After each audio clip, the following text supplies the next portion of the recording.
8, 9, 10 ക്ലാസ്സുകളിലേക്കുള്ള പ്രവേശന പരീക്ഷ വിജയിച്ചാൽ ഇനി അടുത്ത ക്ലാസ്സിലേക്ക് പോകാൻ പറ്റുള്ളൂ. ഓൾ പാസ് സിസ്റ്റം നിർത്തലാക്കാൻ പോകുന്നു. ഏറ്റവും ലേറ്റസ്റ്റ് അപ്ഡേറ്റ് ആണ്.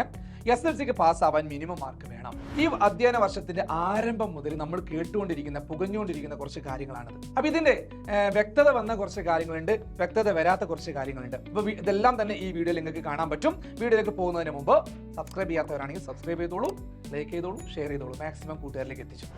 അപ്പൊ ഏറ്റവും ലേറ്റസ്റ്റ് അപ്ഡേറ്റ് പ്രകാരം 8ാം ക്ലാസ്സിലേക്കും 9ാം ക്ലാസ്സിലേക്കും 10ാം ക്ലാസ്സിലേക്കുള്ള പ്രവേശന പരീക്ഷയിൽ മിനിമം മാർക്ക് വേണം.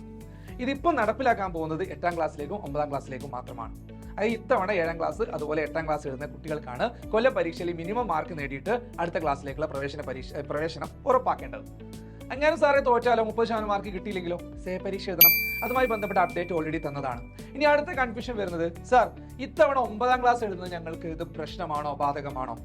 നിലവിൽ ഇപ്പൊ കിട്ടിയ വിവരപ്രകാരം അത് അവർ ബാധിക്കുന്ന കാര്യമല്ല. 9ാം ക്ലാസ്സുകാർക്ക് ബാധിക്കില്ലെന്ന് തന്നെയാണ് നമുക്ക് ഇതുവരെ കിട്ടിയ വിവരം. ഇനി 10ാം ക്ലാസ്സിൽ ഒരു സൂചന തന്നിട്ടുണ്ട്. അത് ഇത്രേ ഉള്ളൂ, മിനിമം മാർക്ക് വേണം പാസ്സാവാനെന്നാണ്. നിലവില് ഇത്തവണ SLC എഴുതുന്ന കുട്ടികൾക്ക് പാസ്സാവാൻ 30% മാർക്ക് വേണം എന്നുള്ള കാര്യത്തിൽ ഒരു ഉറപ്പില്ല. അങ്ങനെ പറഞ്ഞിട്ടുണ്ടായിരുന്നു മുമ്പ്, അത് തിരുത്തിയിട്ടുണ്ട്. അപ്പൊ നമ്മൾ പ്രതീക്ഷിക്കുന്ന കാര്യം എന്താണെന്ന് വെച്ചാൽ, എന്താണ് ഇതിന്റെ ഒരു സത്യാവസ്ഥ എങ്ങനെയായിരിക്കും പ്രതീക്ഷയുണ്ട്. അത് എങ്ങനെയാണെന്ന് വെച്ചാൽ, ഇത്തവണ 8ാം ക്ലാസ് പഠിക്കുന്ന കുട്ടികൾക്ക് മിനിമം മാർക്ക് വേണം. അവർ 9ാം ക്ലാസ്സിലെത്തുമ്പോൾ അവർക്ക് അപ്പോഴും മിനിമം മാർക്ക് വേണം. അവർ 10ാം ക്ലാസ്സിലെത്തുമ്പോൾ അവർക്ക് അപ്പോഴും മിനിമം മാർക്ക് വേണം.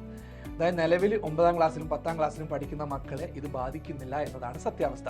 അപ്പോൾ നിങ്ങൾ പേടിക്കൊന്നും വേണ്ട. കൂടുതൽ ഇതുമായി ബന്ധപ്പെട്ട് എന്ത് അപ്ഡേറ്റ് വന്നാലും ആദ്യം തന്നെ ഏകൻ നിങ്ങളിലേക്ക് ഇത് എത്തിക്കും. അതിലൊരു സംശയം വേണ്ട. അപ്പോൾ മാക്സിമം സപ്പോർട്ട് ചെയ്യാം, എല്ലാവരിലേക്ക് എത്തിക്കുക. ഇതുമായി ബന്ധപ്പെട്ട കൺസേൺസ് താഴെ നിങ്ങൾ എന്ത് ചെയ്യുക, കമന്റ് ബോക്സിൽ പറയാം. ഒരു കാര്യം ഞാൻ വീണ്ടും ഉറപ്പിച്ച് പറയാണ്, അല്ലെങ്കിൽ നിങ്ങൾ ഓർമ്മിപ്പിക്കുകയാണ്, ഇത് ഞങ്ങളുടെ അഭിപ്രായമല്ല, ഏകന്റെ അഭിപ്രായമല്ല, ഞങ്ങളെ പേടിപ്പിക്കാൻ വേണ്ടി പറഞ്ഞതല്ല. ഇത് വിദ്യാഭ്യാസ വകുപ്പ് ഇറക്കിയതാണ്, അല്ലെങ്കിൽ മന്ത്രിസഭാ യോഗത്തിന്റെ തീരുമാനമാണ്.